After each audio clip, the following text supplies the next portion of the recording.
Aston Villa have been linked to the Real Betis for Luiz Henrique. It comes after Villa reportedly fell with a £45 million bid for Athletic Bilbao forward Nico Williams. Today, I'm joined again by Jack Collins of the Ranks FC podcast, and he just so happens to be a Betis fan. Jack, first of all, are you getting a bit sick of these Aston Villa coming after all of Betis' players?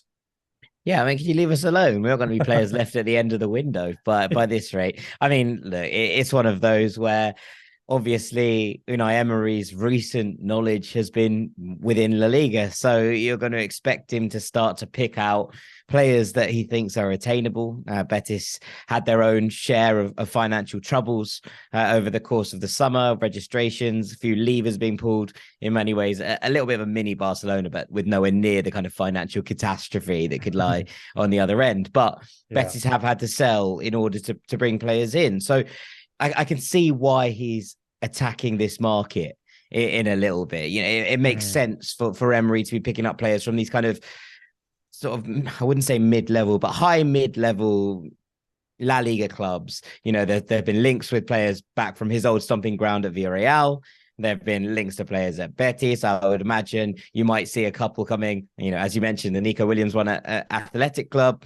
I wouldn't be surprised to see a few from Real Sociedad and the likes as well. So these are the areas that he's clearly targeting, clubs that have performed in Europe as well as performing domestically. You know, this makes sense. But yeah, I would like it if Betis had a few players left at the end of the window that weren't at Villa Park.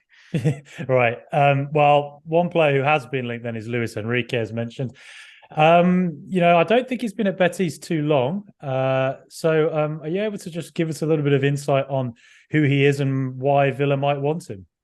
Yeah, I mean, so Luiz Henrique joined Betis this summer for around 8 million euros from Fluminense in the Brazilian first division. So there was a lot of excitement around the move. It was actually announced sort of like March last year, and he was kind of heralded as Joaquin's heir, which is quite something at Betis. The man commands almost godlike respect at the Villa Marine. Yeah. So for someone to come in and be announced as his heir, it is pretty exciting. Then you had players like old Ronaldo Nazario, who obviously owns Valladolid, who has come out and been like, I'm really excited about this kid. I think he could be a star, which obviously projects that kind of vision. You're going, oh, okay, cool. And we've seen clips and cuts and a little bit of him at Fluminense before he made the kind of leap across to Spain. But it does kind of show you that there's an incredibly talented, two-footed, wonderful dribbler in here in Luiz Henrique. He's also incredibly raw. And whilst his highlight cuts and people will be watching these kind of show reels of him will look absolutely exceptional, I would point them perhaps a little bit closer to home in Leon Bailey, who you could probably create a very, very similar highlight reel for. But I'm sure Villa fans would be able to tell me better than anyone else that there are those frustrations that come with a player of Bailey's kind of mold. And I think Henrique in some ways is quite similar. There is this ability that he has on the ball to just wiggle past players, whether he seems to, have all the room in the world and he can accelerate and spring out the traps, or whether he's surrounded by four players. He has that ability to kind of dribble his way out of a post box, if you will. But there are these moments of dribbling the ball out of play. There are these moments where the easy pass is on and he doesn't make it. And so there's an immense amount of talent here in this young player. But you are getting a very, very raw deal if you sign Henrique at this point. He is not yet fully accustomed to La Liga, never mind making that jump again to the Premier League where the physicality goes up another level. But I think when you're looking at a player, you can see why people are interested. There have been links to Arsenal, to Manchester United. The latest one, obviously, Aston Villa with that Emery link, fine. You can see why players and people are excited about Henrique because of that dynamism, that ability to kind of conjure something out of nothing, and that pure dribbling ability in tight spaces. But I think that I'd be very surprised. Let's put it this way. I'd be very surprised if he actually left Betis this month. He's, only been in the league for 7 months. He didn't start this season as a starter. He worked his way in through the Europa League campaign where he was very good. And then he shone in the Supercopa de España semi-final against Barcelona, which is where a lot of its interest seems to have snowballed into a kind of catastrophe or a cacophony of noise around him. But generally, I think he's the kind of player who is going to be really exciting.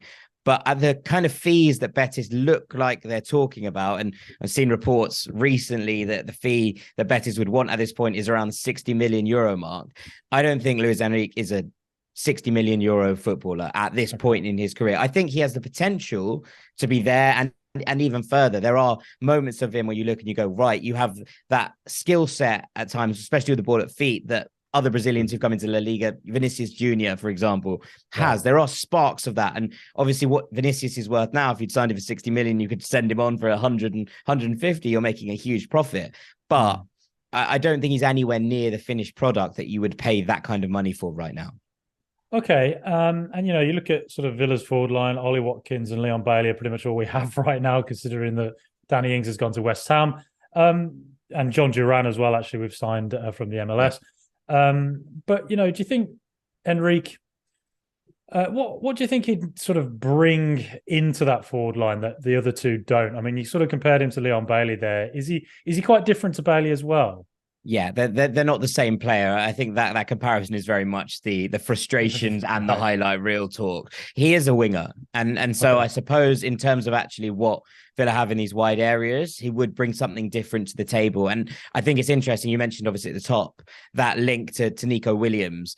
Nico Williams feels similar in some ways, actually, to Henrique, in the fact that he is a player who has immense one-on-one capabilities, who is really going to stay wide and play in those wide areas. Obviously, we saw that a little bit more from Nico at the World Cup, but, you know, having been to Bilbao to see Athletic Club a couple of times this season, there are those similar frustrations. He's a wide player who can do magical things, but the end product isn't always there. And actually, I think what Emery is clearly looking for here is an out-and-out winger. Now, the last time we talked about Alex Moreno and the fact that maybe at points he's going to deploy a double left wing-back system in order to try and get the best out of that side without necessarily giving any defensive scope up.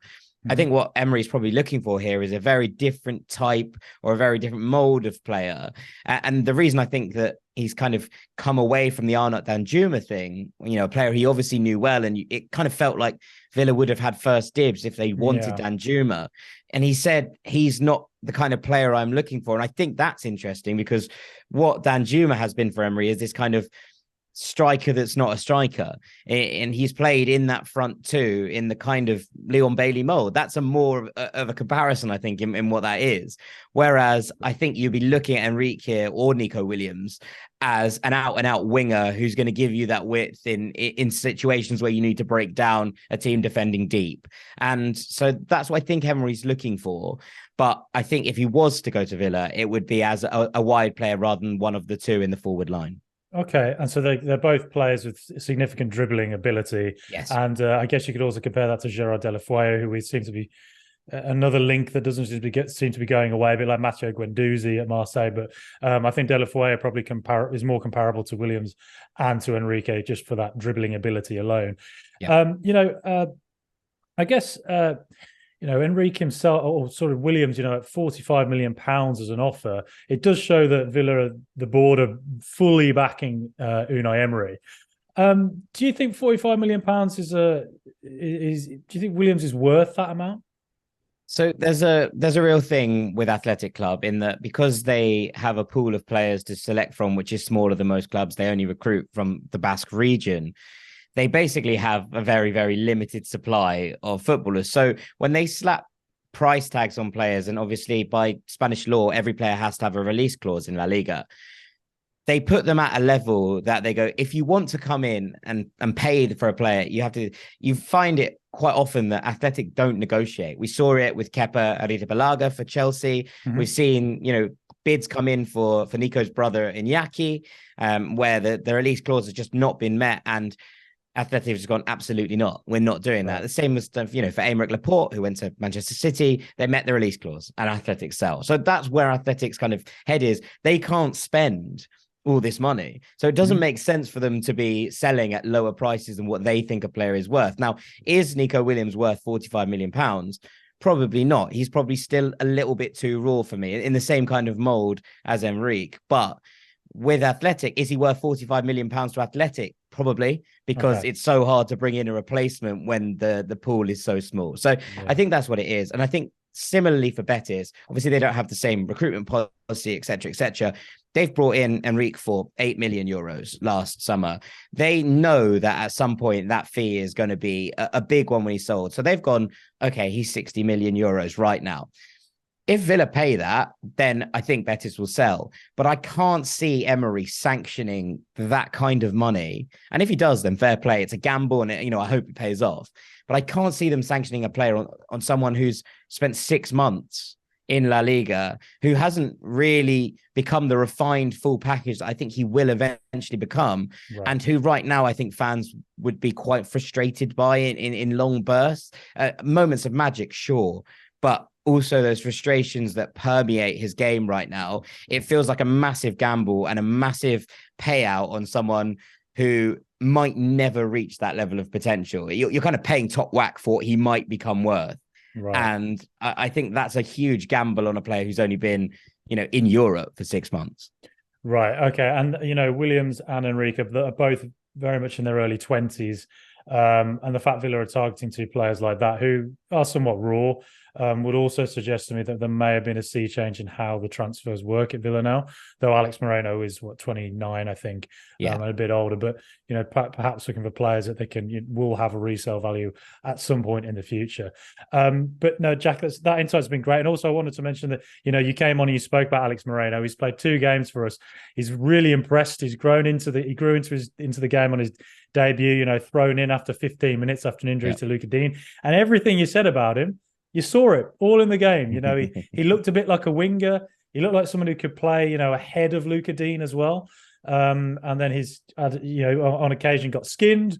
But then, his willingness to receive the ball, his movement. Already in 2 games, you're seeing, a player who is impressive and technically comfortable on the ball. And I'm quite excited to see what he does under Unai Emery at Villa.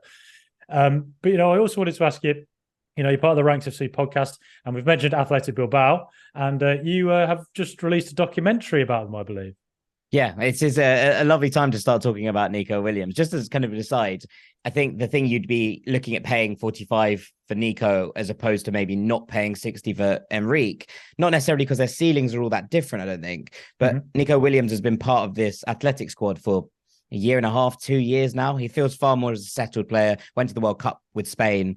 I think that gives him a little bit of an edge in this regard. So it's just to kind of clarify that as to why those might be a little bit different. But yes, we spent a couple of days out in Bilbao with Athletic, with New Balance, and we made a documentary about it that's up here on YouTube. It's about 15 minutes long, so it's not going to eat your whole day up. But it's a nice little bit about how the club operates, and we're really proud of it. So yeah, if anyone's interested in how Athletic Club work, obviously they have the Villa link in, but they're also the Lions, or the Lion remains as part of the club kind of crestage and banners. So there is that nice little link there. And if anyone fancies checking it out, it's over on the Ranks FC channel, and we'd really appreciate it. That's brilliant. That's great to hear, and I will definitely check that out. And where can we find yourself online as well, Jack? I'm on Twitter at Jack J Collins. But yeah, the Ranks FC podcast is our main thing, either on Spotify or Apple or wherever you get your podcasts, or over here on YouTube. We do a fair bit here as well.